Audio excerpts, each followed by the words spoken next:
Buenas noches, Julio, ¿cómo están? ¿Qué tal? Bien, Buenas noches. Cristina, qué gusto de que nos reciba y de que podamos platicar sobre estos temas interesantes. Así es que yo desde un principio dije, en cuanto esté Cristina, le voy a preguntar, ¿cómo fue el encuentro, la fusión de las dos cocinas, la comida mexicana y la española? Pues mira, dice alguien que fue un encontronazo todo, pero sí hubo ciertas virtudes en este encuentro de dos cocinas. Y desde luego lo que prevalece y prevaleció fue la cocina más tradicional mexicana. Esto lo vemos porque aunque se silenció en los recetarios escritos, por ejemplo, que pertenecían sobre todo a las familias criollas y españolas, cuando tuvo otra vez su palabra nuestra cocina profunda, que fue hasta la Revolución Mexicana, pudimos ver el vigor tan grande que tenía, porque hay preparaciones, hay modos de hacer, técnicas y demás, que están en los cronistas de la época del contacto en el siglo XVI y que permanecen hasta nuestros días, ¿no? Es decir, desde luego, el ingrediente básico al que ya se refería Marta Ortiz, que es el maíz, que es el que nos da carácter, somos hijos e hijas del maíz, la tortilla con la nixtamalización, que es una técnica absolutamente mexicana. Fuimos los mexicanos los creadores del maíz. Fue un proceso de domesticación muy largo que debió durar aproximadamente 1000 años, y hace 8000 o más años que tenemos maíz ya domesticado entre nosotros, a partir de una planta muy sencilla que es el teosimple. Esta es una proeza biológica que admira aún hoy a los biólogos, ¿no? Cómo se pudo lograr este extraordinario, ya nos alimenta y es la base nuestra, ¿no? El embajador Jesús Puente Leiva comentaba en alguna ocasión que con 1% del Producto Interno Bruto podríamos darle tortillas a todos los mexicanos y mexicanas. ¿Sí? Ujú. Esto me parece extraordinario y hay que reflexionarlo. Una crisis como la que se nos vendrá después de la pandemia obliga a los gobiernos a pensar que lo más importante es alimentar a su gente. Yo pensaría que el gobierno mexicano está pensando en cuáles son las fortalezas de nuestra alimentación, cuáles son las fortalezas de nuestra cocina, y ahí inmediatamente pensaría en una excelente tortilla hecha de maíces nativos, con cal de piedra y agua, que eso es la nixtamalización, cuidada de que sea inocua, de que no contenga químicos, etcétera, y que de ninguna manera sea ese sucedáneo que nos dan como tortilla, que viene empaquetado y se vende en los supermercados, ¿no? Entonces, por allí empezaríamos. Y luego también reflexionaría mucho sobre la milpa, que es la base también de nuestra alimentación. Allí, desde luego, la cuarteta básica: maíz, frijol, chile, calabaza, pero los quelites maravillosos y de los cuales hay 300 ubicados por el Instituto de Biología de la UNAM, por un grupo de investigadores, así como hay miles de variedades de maíces adaptados a todos los ecosistemas de nuestro país, que es el quinto país en biodiversidad en el mundo, ¿no? ¿Qué encontraron los españoles? Encontraron una cocina fuerte, extraordinaria, que tenía todo, tenía técnicas propias como el cocimiento bajo tierra, como el cocimiento en comal, el cocimiento al vapor, en nuestros tamales, obviamente. He hablado de la nixtamalización, pero también, por ejemplo, de la maravilla que es haber domesticado plantas como el cacao, haber utilizado otras plantas importantes, la gran cantidad de frutas. Cada ecosistema tiene las suyas propias. Tenían azúcares, es decir, las mieles de abeja, mieles de abejas nuestras, que son nativas de México, como la abeja melipona. Teníamos además las mieles del maguey, el maguey, una planta prodigiosa, que nos da aguamiel, nos da pulque, nos da los gusanos, pero también daba agujas, daba hilo, daba material para techar las casas, una planta verdaderamente excepcional, ¿no? Vinagre, habla Francisco Hernández que se hacía vinagre con el aguamiel, que se hacían mieles. Entonces estaba todo, condimentos, pues el epazote, la hoja santa, hierbas aromáticas, todo tenía nuestra cocina, absolutamente todo. Y esa fuerza pues quedó en la gran población indígena que fue mayoritaria a pesar de la brutal mortandad por las enfermedades traídas por los españoles y por la explotación en el trabajo terrible en las minas y en la construcción misma de la Ciudad de México, que costó muchas vidas, en la apertura del Tajo de Nochistongo, donde murieron miles de indígenas. En fin, a pesar de todo eso, la población mayoritaria y el rostro de nuestro país fue y es indígena. Tengo una pregunta. Comentas que sacaban como los jarabes del agave. O sea, el jarabe de agave que ahorita está muy de moda, o sea, ¿es prehispánico? Sí, desde luego, sí, sí, ya era una tecnología que se utilizaba aquí, se hacía miel del aguamiel de maíz concentrado al fuego, pues eso lograba una muy buena miel. Qué interesante. Y había, porque el azúcar llegó con los españoles, la leche llegó con los españoles o las vacas en todo caso. ¿Había postres en ese? O sea, ¿teníamos algún tipo de postre prehispánico? Porque entiendo que el chocolate o el cacao, pues, perdón, no el chocolate, sino el cacao, era utilizado de manera amarga, no dulce. No siempre, es decir, el chocolate podría endulzarse, justamente con mieles, miel de abeja, miel de maguey, pero también aromatizarse. Es una maravilla lo del cacao porque había diversas flores que servían para darle aroma a la bebida. Por ejemplo, la flor de la magnolia, que es una flor nativa de México. La rosita del cacao, que es una delicia. Hoy cuesta 600 pesos un kilo de rosita de cacao en Oaxaca. Y es un aroma que se conserva muchísimo, pero que además es de una delicadeza extraordinaria. Y la vainilla misma, Claro. que también se utilizaba para perfumar el cacao. Entonces, una buena comida, las describe Bernardino de Sagún, las comidas que daban los pochtecas cuando tenían un buen regreso de las tierras tan lejanas que recorrían. Iban por el sur hasta el Soconusco, iban hacia tierras del Golfo de México y pues regresaban con toda clase de mercancías y ofrecían comidas muy suntuosas, y en esas comidas el cacao, como el cierre de la comida, era muy bienvenido, ¿no? Y la verdad es que no se necesitaban postres teniendo las infinitas frutas que tenemos en este territorio, ¿no? Que van desde las tunas maravillosas de tu tierra, Julio, de San Luis Potosí, Sí. ¿no? Por ahí alguno de los, Eugenio de Hoyos, menciona, no sé, 30 diferentes tunas, todas diversas. Quien ha estado en esas tierras, pues puede comer y ver la delicadeza de esos sabores, de esos colores de las tunas. Y ya los recolectores cazadores hacían colonche, narra Cabeza de Vaca que hacían un hoyo en la tierra, vertían ahí los jugos de las tunas, los dejaban fermentar y hacían una gran fiesta en tiempo de tunas, que fue pues la comida por excelencia de fiesta del desierto, ¿no? Tal cual. Cristina, la migración de los jóvenes mexicanos que trabajan en el campo y en la sierra ha afectado de una manera significativa la creación de los platillos y de la cocina mexicana. O sea, cuando los mexicanos se van a Estados Unidos, pues cada vez hay menos personas trabajando en el campo.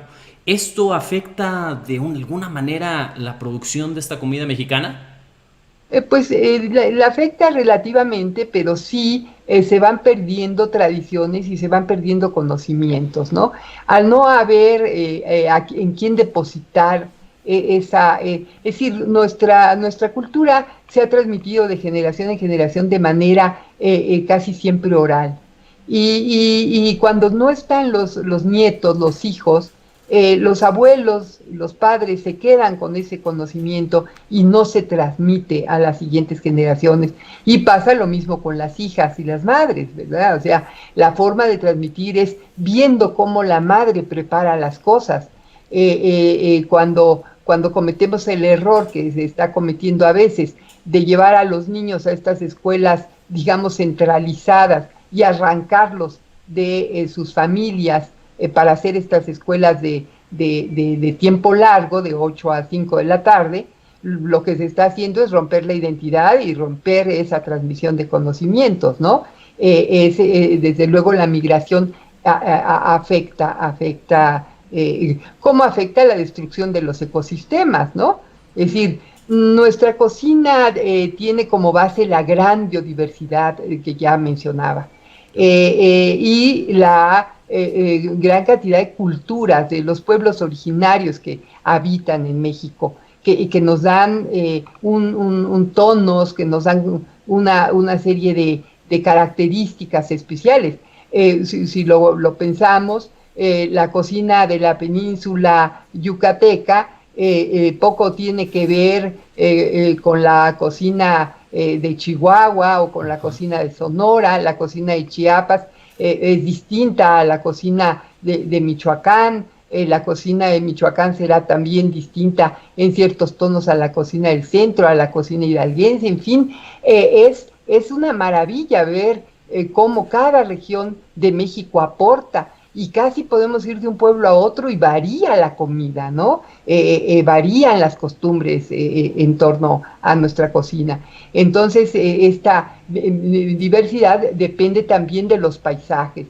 Y cuando estos paisajes se destruyen, cuando somos un país que está perdiendo bosques, que está destruyendo sus manglares, que está planteando megaproyectos que rompen con las selvas, bueno, pues entonces tenemos un gran problema, porque allí sí el impacto es tremendo, ¿no? Se pierden los ecosistemas, se pierden numerosas especies. Cuando tú destruyes un bosque, toda la cocina de hongos, que es fantástica en México, también se va, ¿no? O se va haciendo más difícil traer los hongos, porque cada vez están a distancias más grandes, ¿no? Y así podríamos mencionar eso como una dificultad, ¿no? Sí, y planteo esta pregunta con todo cuidado, Cristina, pero nuestra cocina tradicional se basa en el maíz, pues, y pregunto, ¿este tipo de cocina promueve o nos lleva a la obesidad y la diabetes? ¿O qué factores son los que influyen, además de, bueno, la profusión de la comida chatarra, pero qué tanto ese descansar en el maíz como la esencia de nuestra cocina nos lleva a estos problemas que he mencionado? Pues es una buena pregunta, Julio, porque definitivamente no podemos voltear hacia el maíz para responsabilizarlo de esa situación. Por el contrario, hay una serie de testimonios muy, muy rica entre los cronistas. Muchos se refieren al estado de salud de los mexicanos, a su gran fortaleza, a su capacidad para caminar grandes distancias. Y la comida básica, pues, era y es el maíz. Por ejemplo, se habla de que los guerreros llevaban consigo bolsitas de harina de pinole. El pinole, la palabra pinole en náhuatl significa harina. Bueno, pues este pinole estaba hecho básicamente de maíz, se le podía agregar cacao, se le podía agregar harina de chía, y tan solo con eso caminaban largas distancias. Pensemos, por ejemplo, en un campesino en Tabasco. Lleva su bola de maíz fermentado para hacer su pozol. En cuanto llega a un cuerpo de agua, él en una jícara que lleva en el morral, pone un trozo de ese pozol, le pone agua, lo mueve con la mano y está tomando una bebida refrescante, nutritiva, que además tiene ciertos fermentos que ayudan a la digestión. Es una bebida maravillosa el pozol, ¿no?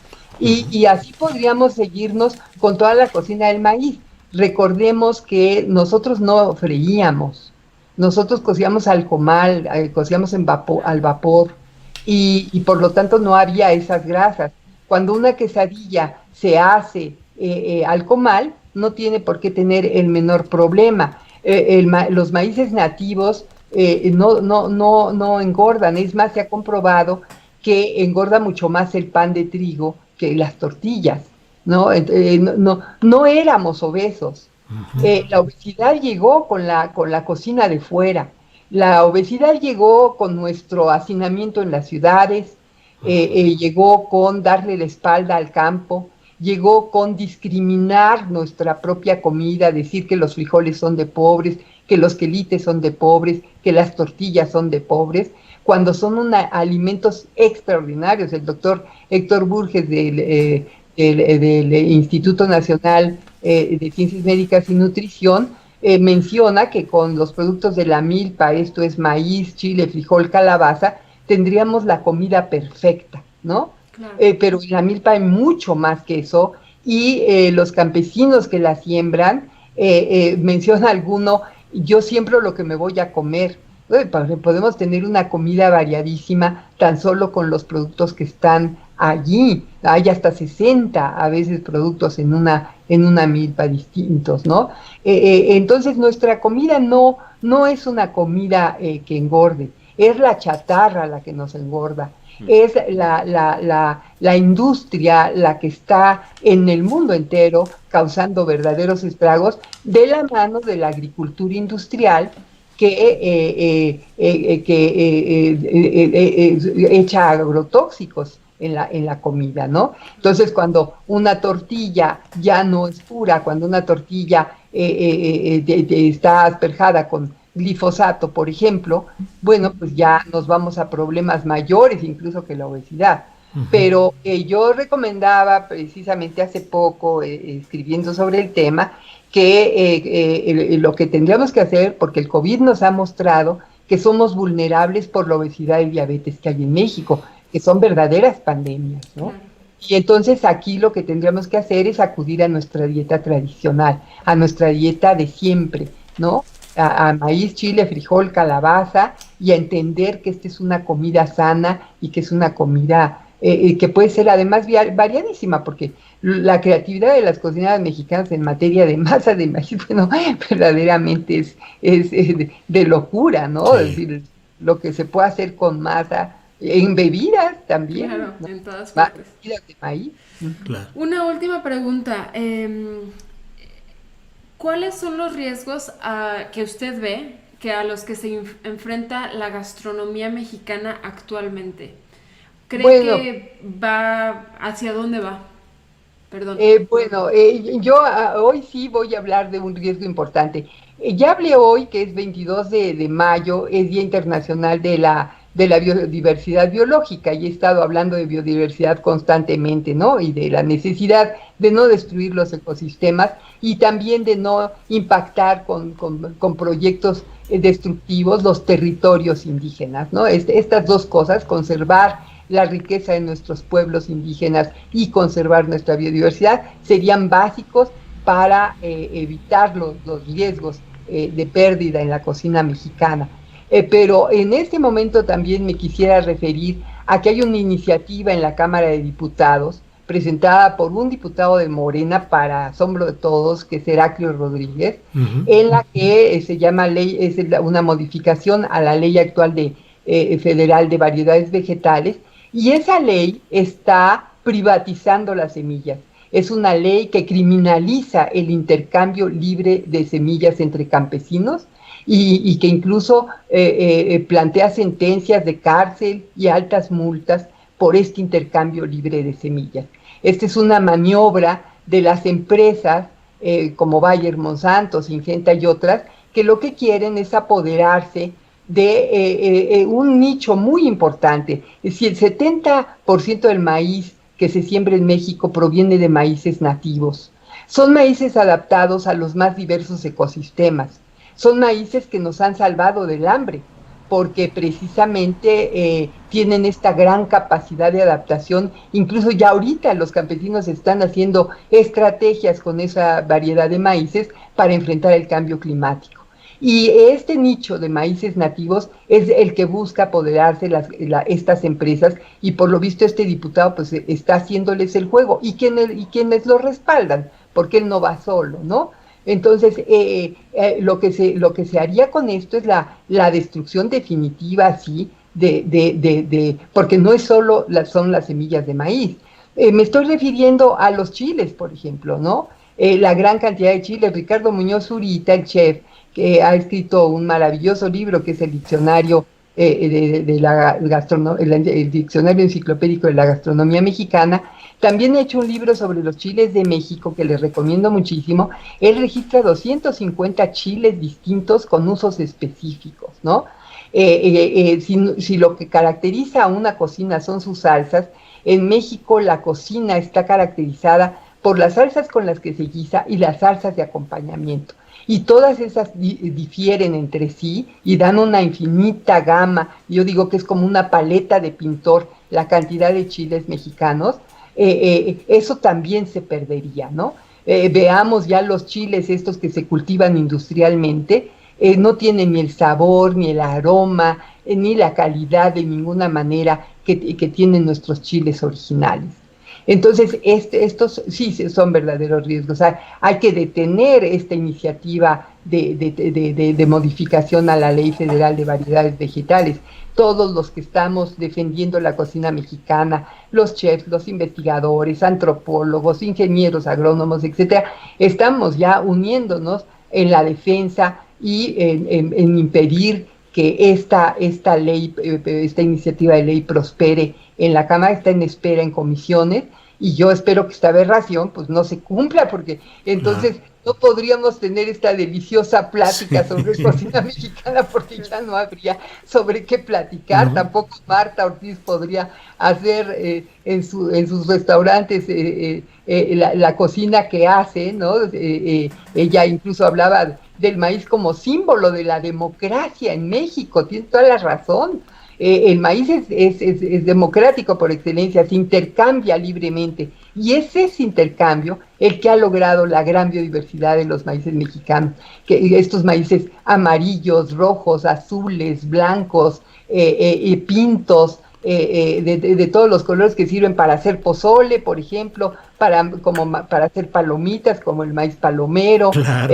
Para hacer pinoles, los maíces dulces, ¿no? Los rojos y azules son pinoleros por excelencia. Maíces como el pepitilla, que dan muy buena tortilla. Maíces especiales para hacer las tlayudas de Oaxaca. En fin, toda esta variedad, todo esto que es el corazón de México, se pierde si esa iniciativa de ley avanza, ¿no? Y esto, cualquier gente que tenga un mínimo de nacionalismo, un mínimo de sentido común y un mínimo de amor por nuestra cocina, pues supongo que estará indignado y que nos ayudará, nos apoyará informando de esta triste realidad que tenemos ahorita enfrente en la Cámara de Diputados. Híjole, Cristina, pues aparte del conocimiento y la ayuda para asomarnos a este mundo enorme de la cocina mexicana, de su historia y su cultura, agradecemos mucho que nos prendas las luces de alerta sobre esta iniciativa que estás mencionando. Y bueno, como en los espacios periodísticos que también tenemos, pues habremos de retomar este asunto, de difundirlo y de señalarlo con fuerza. Te agradecemos mucho la oportunidad de todo lo que nos has dicho y también de alertar sobre este tema que es muy preocupante, Cristina. Pues muchísimas gracias también, Julio, por la oportunidad, por la invitación, a ti, a Ángeles, a tus hijos. De veras, un gran esfuerzo, como ya lo decía el enólogo. Los felicito y agradezco de veras que me hayan dado voz en su programa. Al contrario, muchas gracias, Cristina, saludos con afecto y ya estaremos en contacto. Gracias. Muchas gracias. Muy buenas noches. Hasta luego, buenas noches.